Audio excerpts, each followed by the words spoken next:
highlights. Kansas City, the Chiefs going back to the Super Bowl. We are on Sportsmanlike, presented by Progressive Insurance. Save when you bundle auto, home, or motorcycle insurance. Visit Progressive.com. Dan Orlovsky is here, ESPN NFL analyst. Good morning. As he is each and every Monday. Dan, let's start with this. Why are the Bills not in the Super Bowl? The Bills are not in the Super Bowl because the 2 or 3 plays that needed to be made at the most critical times, they didn't. And Kansas City did. I think that if you watch that game and you go to the start of the fourth quarter, there's the drive that leads to the 4th and 1 stop. There's 2 or 3 plays by Kansas City where they make a shoestring tackle and they don't step out of it if you're Buffalo. They obviously get stopped on the 4th down call. That's a horrific officiating situation. That's for another time, obviously. Here's the reality, and I love him more than anybody on the planet, I think, in this industry. He got the ball back with 3 minutes, down 3 with 3.5 minutes to go. He just didn't get it done. Just on first down, throw the check down instead of throwing that ball over the middle of the field. Like Tony Romo was calling a throwaway, throw a check down. I've watched you do it all year. 2nd down, ball gets batted down. 3rd down, they throw the screen to Coop. Don't slip a little bit. You step out of a tackle, you score. And then 4th down, I want to tip my hat to Steve Spagnuolo. How do you not expect that? Everybody on the planet.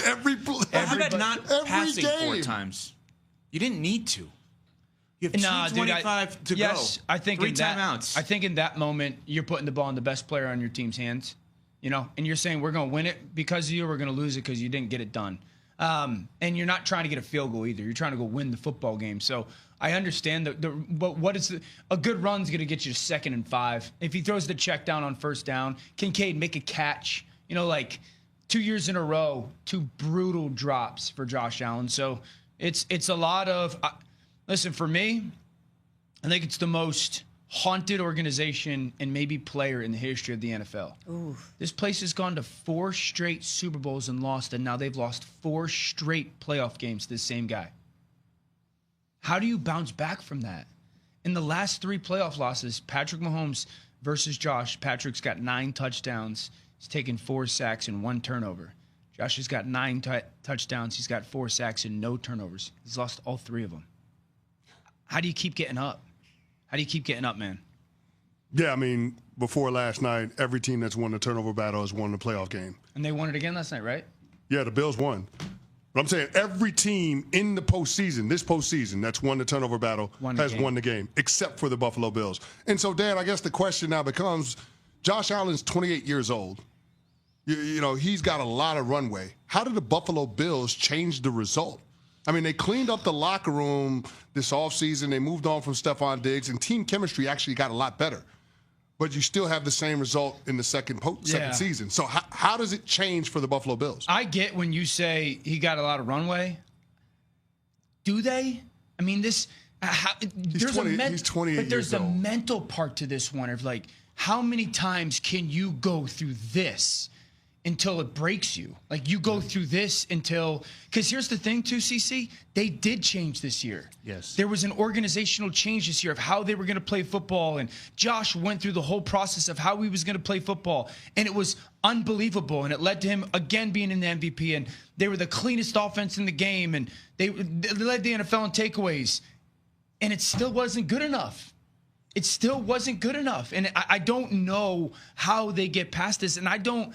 Normally, I would say, like, oh, my gosh, their window's going to be fine.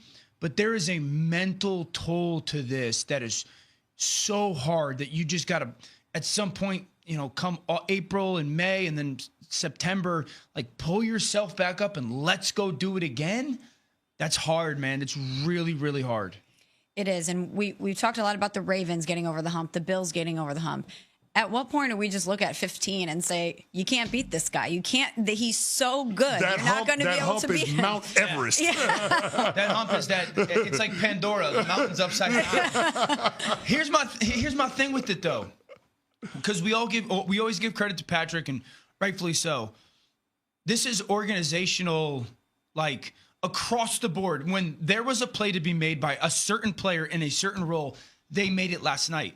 I go to Justin Reed on that 2-point conversion when he dives from the outside in and stops Josh in the quarterback sneak. That was his play to be made in that moment. Justin Watson on the 2-point play, make the play. Xavier Worthy, couple times making the play. Juju Smith-Schuster, Karlaftis, Wharton. I mean, Samaje Perine. Yeah. The game on the line, season on the line. Let's throw the ball to Samaje, and he makes the play.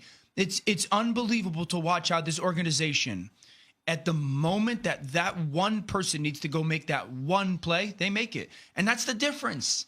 I mean, I don't want to simplify too much, but the difference is when that one person on that team needs to go make the play, they do. And Buffalo didn't. Spags dials up that one. The only time they blitzed the corner last night was on that 4th and 5. That was the only time they did it all night.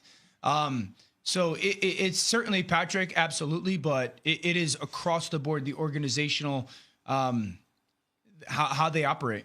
Dan, before we get into the other game with the Eagles and the Commanders, I just want to answer. You said, how does Josh Allen pick himself up in March, April, May, and run it back knowing that this guy's at the other end? And my answer to that is it has to feel different. And the only way it could feel different is if you're looking at the person giving you the instruction and it's not the same person that you've had the last 6 years. I think you're absolutely out of your mind. Okay, but you didn't hear that. That's the problem. I'm going to give you the solution. I think it needs to feel somewhat similar. I put Joe Brady as the head coach right now. I'm telling you. Sean McDermott had a bad game yesterday. Don't chase points. Keep the points on the board. The extra point to the 2-point conversion was bad. Then at 22-21, they have the 2-point conversion. They're totally out of their mind on that lefty quarterback sneak or whatever the heck they do there. And again, I know you know more football than I'll ever know, obviously. But I disagree. I think with 2:25 to go, you need to run the football. You have two jobs, either tie or win the game and kill the clock. And they didn't do either. No. Oh, okay. So, one, Sean McDermott coached his freaking tail off this year. He was one of the coaches of the year. That roster is not nearly as talented as Kansas City's. Agreed. Also a reason why Josh is very much so in the MVP conversation. What's one of the things historically we've said about when you're playing against Patrick Mahomes? Field goals won't beat him. No extra points. Okay, so the whole chasing the points thing, I understand your vantage point, but one of them, the penalty happens. You get the ball at the 1-yard line. It is way more worthy when it comes to like the risk evaluation or the analytics element of that. You go for that. Absolutely. Instead of kicking that extra point, you go for that to try to go get those 2 points because every point at that place against that dude will matter. So I understand like the revision part of it with the chasing the points. I think both of those situations going for it makes sense to me and they're justified. You want them to get them, makes sense to me. 2, the quarterback sneak stuff, it's worked all season long. It has. It's worked all season long. They just didn't. And I would say this.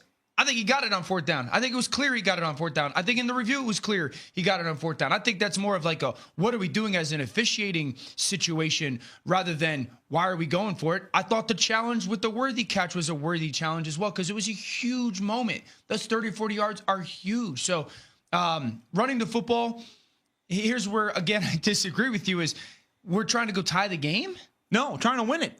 So we got to go score. Like we got to go score. You're at the 42-yard line with 2:25 to go, 3 timeouts and a 2-minute warning.